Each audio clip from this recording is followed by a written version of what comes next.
आज आप लोग के बीच में एक नई वीडियो के साथ दोबारा आया हूँ। आज मैं भारत के उस राज्य के बारे में बात करूँगा जो अभी वक्फ बोर्ड जो अमेंडमेंट था उसके बाद सबसे ज़्यादा चल रहा है।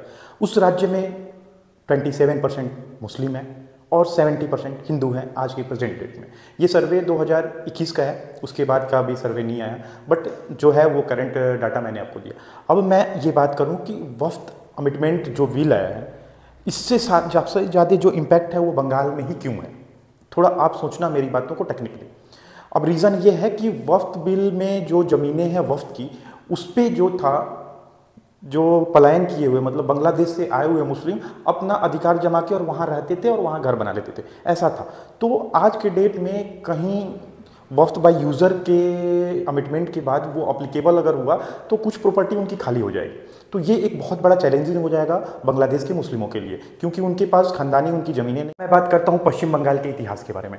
पश्चिम बंगाल भारत का वो राज्य है जो गंगा और ब्रह्मपुत्री नदी के तट पे बसा हुआ है। मतलब यहाँ पे कृषि वाला एक मेजर एरिया है, क्योंकि जहाँ पे नदियाँ होती हैं वहाँ पे फर्टिलाइज़र जो चीज़ें होती हैं वो बेटर होती हैं और वहाँ पे किसान जो है अच्छे से फसल उगा पाते हैं। तो ये एक बहुत पॉजिटिव पॉइंट है बंगाल के लिए। दूसरा, जो बंगाल की खाड़ी है वह बंगाल है, वो यूरोप से कनेक्ट करता है बंगाल को। और इंडिया में आपको पता होगा कि जब अंग्रेज आए थे तो बंगाल को ही प्रेफर किए थे और 1911 तक बंगाल को भारत की राजधानी बना के रखे थे, क्योंकि जो कनेक्टिविटीज़ थी वो बंगाल की खाड़ी और समुद्र के तट पे बंगाल को बसे होने की वजह से उनका वो बेनिफिट लेते थे।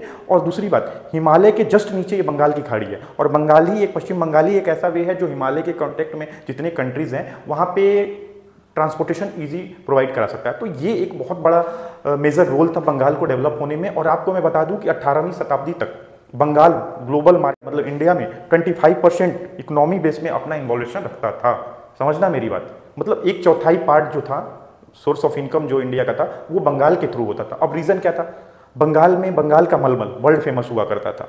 उसके बाद बंगाल का जो वहाँ के सूती कपड़े थे वो वर्ल्ड फेमस हुआ करते थे। तो ये 2-3 जो हैंडलूम वाले चीज़ें थी और ये सब पार्ट था वो बंगाल के सोर्स ऑफ इनकम में बहुत बड़ा इन्वॉल्वेशन था और वहाँ की इकोनॉमी में बहुत बड़ा इन्वॉल्वेशन अपना रखता था। यही रीज़न था कि एक टाइम बंगाल इंडिया के इकोनॉमी में 12% अपना इन्वॉल्वेशन था 19वीं शताब्दी में, और आज के डेट में वो 4% हुआ है। तो 12 से 4% आने का रीज़न क्या है, इसके पीछे मैं बहुत से राज हैं, मैं आज यहाँ पे बताऊँगा।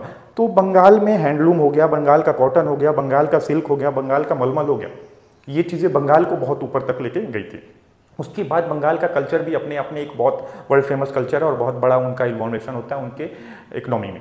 तो जैसे दुर्गा पूजा होता है, बहुत बड़े लेवल पे वहाँ पे इन्वेस्टमेंट होता है, तो ये भी एक बहुत माइनर ही पार्ट है बट है। तो कल्चर भी कहीं ना कहीं उनको डोमिनेट करता है उनकी इकोनॉमी को ग्रोथ करने में। अब मैं बात करूँ कि बंगाल आज के डेट में इतना बुरी कंडीशन में कैसे पहुँचा, बंगाल की इकोनॉमी में डाउनफॉल क्यों हुआ, तो इसके पीछे का राज मैं बताऊँ। जब बंगाल का पार्टीशन हुआ, दैट मीन्स कि इंडिया का पार्टीशन हुआ, और इंडिया का पार्टीशन, बंगाल का भी खुद में बहुत पार्टीशन है, बट इंडिया का जब पार्टीशन हुआ 1947 में तो ईस्ट पाकिस्तान बना जो आज बांग्लादेश के नाम से जाना जाता है। तो ईस्ट इतिहास में बताऊं तो ईस्ट इंडिया कंपनी जब तक भारत नहीं आई थी तब तक पश्चिम बंगाल की स्थिति बहुत अच्छी थी।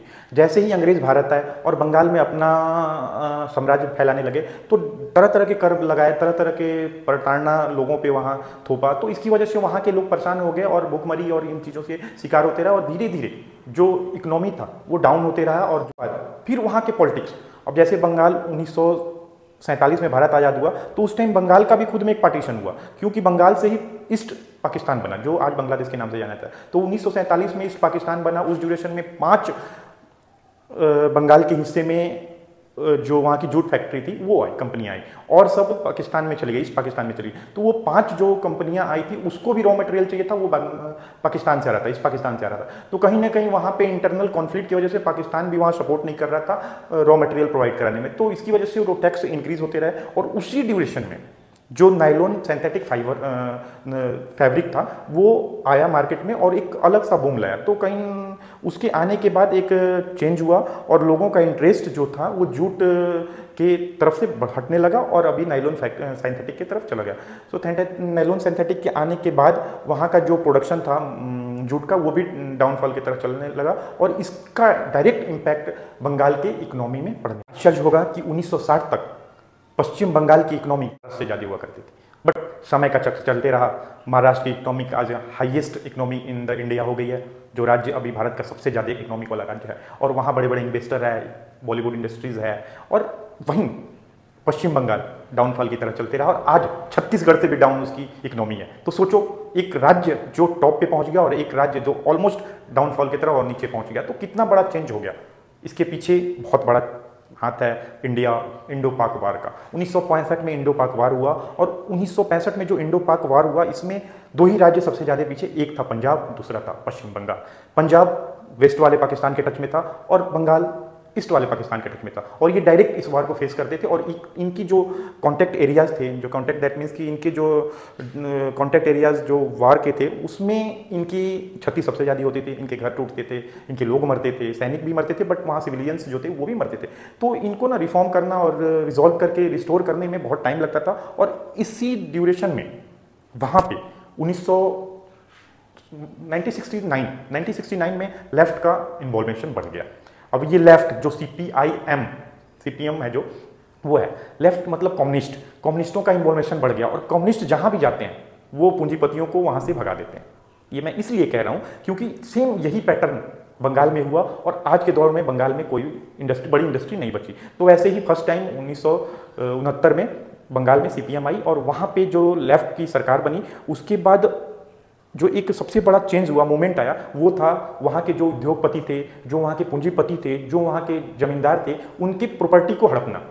और जो वहाँ के बेसिकली वहाँ के जो जमींदार थे, उनके प्रॉपर्टी को वहाँ के लोकल छोटे किसान हड़प के और उस प्रॉपर्टी को डिवाइड करके और अपने हिस्से में ले लेते थे। तो बड़े बड़े लोग, बड़े बड़े उद्योगपति, बड़े बड़े इंडस्ट्रीज वहाँ से पलायन करने लगे और अदर स्टेट जैसे गुजरात और महाराष्ट्र में गए। और यही रीज़न था, यही अपॉर्चुनिटी थी कि गुजरात और महाराष्ट्र बंगाल के डाउनफॉल के बाद सबसे ज़्यादा ग्रोथ की, क्योंकि वहाँ पे वहाँ की गवर्नमेंट जो थी और लोकल लोग थे जो उनके फेवर में उनको पॉजिटिव फील कराया और उनको सिक्योर फील कराया। तो यही रीज़न था कि जो भी बड़े बड़े इंडस्ट्रीज थे, बिजनेसमैन थे, वो इन दोनों स्टेट में शिफ्ट हुए, और इसकी वजह से यहाँ की इकोनॉमी बहुत ज़्यादा ग्रोथ हुई। इवन वर्ल्ड लेवल पे भी बहुत बड़े बड़े इन्वेस्टर आए और इन दोनों स्टेट में अपना इन्वेस्टमेंट किया। उस ड्यूरेशन में क्या थे कि बड़े बड़े कंपनियों में लॉकआउट लगने लगे, उसके बाद वहाँ के जो मजदूर थे वो आंदोलन पे बैठ जाते थे। अब लॉकआउट और वहाँ के आंदोलन में बहुत बड़ा डिफरेंस है। मतलब लॉकआउट जो होता है वहाँ पे, लॉकआउट का मतलब ये होता है कि कंपनी आपसे काम ही नहीं कराएगी, ये मतलब होता है। बट आंदोलन जो होता है, जैसे हम आंदोलन पे बैठ गए, हम काम नहीं करें, तो मजदूर अपने आंदोलन करते थे। बट लॉकआउट भी कंपनियां लगाने लगी, मतलब वहाँ के लोगों से कंपनियां डरने लगी कि आप काम करोगे, यूनियन बनाओगे, फिर हमारा लॉस करोगे। तो ये चीज़ें था, तो कंपनियां लॉकआउट करके और अपनी कंपनियों को दूसरे स्टेट में शिफ्ट कर दी। तो ये एक बहुत बड़ा चेंज पॉइंट था बंगाल के लिए, और इसमें सबसे ज़्यादा इन्वॉल्वमेंट था कम्युनिस्टों का। कम्युनिस्ट का शुरू से ये रहा है कि किसान और गरीबों को लेके चलेंगे। बट इतना ज़्यादा गरीब मतलब पिछड़े लोगों का इन्वॉल्वेशन पॉलिटिक्स में कर देते हैं कि वो पूंजीपतियों पे हावी हो जाते हैं और वहाँ के बिजनेस को क्राइसिस में चेंज कर देते हैं और वहाँ के पूंजीपतियों को भगा देते हैं, जिसकी वजह से वहाँ पे बिजनेस नहीं बचता। तो ये एक बहुत बड़ा चेंज पॉइंट था बंगाल के लिए। सो अब मैं बात करूँ बंगाल का इंफ्रास्ट्रक्चर। तो बंगाल का इंफ्रास्ट्रक्चर 1970 तक ठीक ठाक था, जो इंटरनेशनल और ग्लोबल लेवल पे अपने आप को मैच कर रहा था। बट टाइम टू टाइम और स्टेट अपने आप को बहुत नेक्स्ट लेवल पे ले गए, जैसे गुड़गांव डीएलएफ बनाया, महाराष्ट्र हाई लेवल की बिल्डिंगें बनने लगी, 3D बिल्डिंगें बनने लगी। तो उससे अगर कंपेयर करें तो बंगाल पिछड़ते चला गया। और बंगाल को पिछड़ने का रीज़न ये भी था कि 1971 में बंगाल के बगल में जो ईस्ट पाकिस्तान था वो अब बांग्लादेश बन चुका था, वो पाकिस्तान से अलग हो चुका था। ये उस टाइम की कांग्रेस की सरकार थी और अच्छा था, भारत के लिए अच्छी पॉलिसी थी। बट बंगाल जो बांग्लादेश के कांटेक्ट में आया, वो बांग्लादेश और बंगाल एक दूसरे से बहुत घुल मिल गए। दैट मीन्स कि वहाँ का जो लैंग्वेज था, सब कुछ था, क्योंकि पाकिस्तान से बांग्लादेश की भी 36 का आंकड़ा हो गया, क्योंकि उससे अलग हुआ था वार करके, जो भी चीज़ करके। तो उसके बाद इनसे घुल मिल गया, तो वहाँ पे शिफ्टिंग मतलब मूवमेंट स्टार्ट हो गया। लोग बांग्लादेश से बंगाल आने लगे, वो घुसपैठ के रास्ते थे। तो उसमें आज ही वो हमारी समस्या, आज के डेट में वो समस्या हो चुकी है। बट उस ड्यूरेशन से ही ये इस चीज़ें स्टार्ट हो गई थी। तो उस टाइम 60 लाख जो मुस्लिम थे वो बांग्लादेश है, जो 1971 में, और उसके बाद 1980 में ये संख्या 80 लाख हो गई, और आज के डेट में धीरे धीरे संख्या बढ़ रही होगी। तो सीपीएम के आने के बाद और भी समस्याएं आ गई, और साथ के साथ रिलीजियस जो प्रॉब्लम थी मुसलमान को लेके, वो भी बढ़ती रही। तो जब जैसे सीपीएम आई, उस ड्यूरेशन में क्या था कि वहाँ की जो वहाँ पे अदर स्टेट की कंपनियाँ अपने आप को शिफ्ट भी करना चाहती थी, तो लैंड एक्वायर करने में बहुत बड़ी प्रॉब्लम थी। किसानों से ज़मीनों को लेने में बहुत बड़ी समस्या थी। और आपको पता होगा कि टाटा नैनो ने पहली बार यही कोशिश की थी कि मैं बंगाल में अपना प्लांट बैठाऊंगा, बट वहाँ लैंड एक्वायर करने में बहुत बड़ी समस्या आई और उस प्लांट को उन्होंने गुजरात में शिफ्ट कर दिया। तो ऐसे ऐसे अपॉर्चुनिटी टाइम टू टाइम खोया है और आज के डेट में उसी का खामियाजा उसको भुगतना पड़ रहा है। तो यही रीज़न है कि बंगाल में बहुत बड़े लेवल पे आपको जॉब नहीं मिलती, वहाँ पे डेली वेजर्स जॉब मिलती हैं और यही रीज़न है कि वहाँ का आज भी जो डेली वेजर्स रेट है वो बहुत कम है। तो ये सब रीज़न थे, लैंड एक्वायर करने में प्रॉब्लम थी। उसके बाद वहाँ पे जब जैसे ही CPIM की सरकार आई, कम्युनिस्ट की सरकार 1977 से रेगुलर हो गई और वहाँ पे फर्स्ट टाइम ज्योति बसु उसके चीफ मिनिस्टर बने और इनके आने के बाद वहाँ पे लैंड रिफॉर्म हुआ और वहाँ ऑपरेशन स्टार्ट हुआ जिसका नाम था बरागा नाम था। तो ये ऑपरेशन वही था, किसानों की ज़मीनों को, बड़े किसानों की ज़मीनों को छोटे किसान अपने पार्ट में ले लेते थे और इस ड्यूरेशन में 15 लाख किसानों को फ़ायदा हुआ और 11 लाख एकड़ ज़मीन उन्होंने एक्वायर कर लिया। तो ये कहीं ना कहीं शॉर्ट टर्म बेनिफिट था और वहाँ के लोगों के लिए ठीक था, अच्छा था, वहाँ के गवर्नमेंट के लिए अच्छा था कि चलो यहाँ के लोग खुश हो गए शॉर्ट टर्म के लिए और हमें वोट देंगे। और वही रीज़न था कि 3 दशक तक CPI ने काम किया और वो 3 दशक में ऑलमोस्ट 2 दशक 3 दशक तक ये चीज़ें अच्छी लगने लगी, बट लॉन्ग टर्म में जाके इसका इम्पैक्ट दिखने लगा और बंगाल के लोग जाके लास्ट टाइम तक आज ये हाल CPI का हो गया है कि वहाँ पे CPI की शायद 1-2 सीट बची हो, नहीं तो वो भी नहीं है। तो लॉन्ग टर्म में इनका बहुत बड़ा लॉस हुआ, बट शॉर्ट टर्म में ये ठीक है, गवर्नमेंट मैंने 34 साल राज की। सेम वही पैटर्न पे आज ममता बनर्जी चल रही हैं। शॉर्ट टर्म की जितनी भी चीज़ें हैं वो कर रही हैं, रोहिंग्या को फेवर कर रही हैं, मुसलमानों को फेवर कर रही हैं, वक्फ बोर्ड के अगेंस्ट में अपने रूल्स को फॉलो नहीं, जो वक्फ बोर्ड अमेंडमेंट बिल आया था उसको फॉलो नहीं कर रही हैं, वो बोल रही हैं हम लागू नहीं कर। तो शॉर्ट टर्म पे ये चीज़ें हैं, मैं कह रहा हूँ कि, और आपको भी लग रहा होगा कि ये चीज़ें बेनिफिट करेंगी ममता को, बट वहाँ के जो पब्लिक है, सिविलियंस है, उनको लॉन्ग टर्म में बहुत बड़ा लॉस करेगी।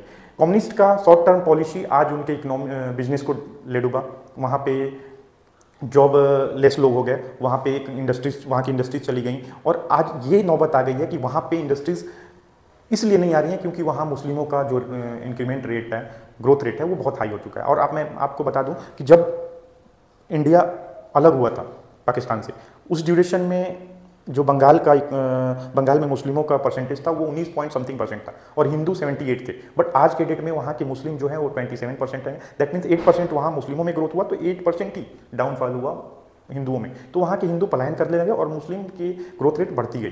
तो ग्रोथ रेट परसेंटेज देखोगे तो मुस्लिमों का बहुत ज़्यादा। ये चीज़ें कहीं ना कहीं वहाँ के लोगों, वहाँ के इन्वेस्टर जो है, आने वाले इन्वेस्टर, इन पे इफेक्ट कर रहा है और इसी की वजह से वहाँ के इकोनॉमिक डाउनफॉल की तरफ जा रही है। और आज के डेट में जो इंडिया का ग्रोथ रेट है वो 7.1 है, बट बंगाल का ग्रोथ रेट है वो 5% है। तो साथ कंधे से कंधे मिला के भी आज बंगाल नहीं चल रहा है। ये सब बहुत रीज़न है। और आपको मैं कर दूं कि ये बता दूं कि 1980 तक बंगाल का जो इकोनॉमिक कंट्रीब्यूशन इंडिया में था वो 12% था, आज के डेट में 4% है। तो ये बहुत बुरा दौर से चल रही है बंगाल की इकोनॉमी। और यही रीज़न है कि जहाँ पे मुस्लिमों का इन्वॉल्वेशन ज़्यादा रहा वहाँ पे बिजनेस डाउन हुए। बट आज की सरकार वहाँ पे स्टार्टअप पे फोकस कर रही है, कॉलेज में जा रही है, यूथ को समझा रही है कि स्टार्टअप करो, और थोड़ा चीज़ें दिख रही हैं, रिफॉर्म होते हुए दिख रही हैं, बट टाइम लगेगा। और दूसरी बात, इस टाइम ममता दीदी अपने स्टेट को संभालने में नाकाम हो रही हैं, इसीलिए वहाँ पे पूर्ण रूप से भाजपा हावी हो रही है और भाजपा ममता दीदी को टक्कर दे रही है। तो इन फ्यूचर ऐसा लग रहा है कि ममता दीदी का खात्मा वहाँ होगा। 1911 के बाद वहाँ की स्थिति सुधरने के बजाय और बर्बाद होती रही। तो शायद भाजपा है तो ये चीज़ होंगी। Thank you. अगर वीडियो अच्छी लगी तो इस वीडियो को लाइक करें। चैनल को अभी तक सब्सक्राइब नहीं किया तो आप सब्सक्राइब करें, क्योंकि अगर आप सब्सक्राइब करोगे तभी मैं और वीडियो लेके आऊँगा। और अपने सुझाव मेरे कमेंट बॉक्स में डालें। Thank you.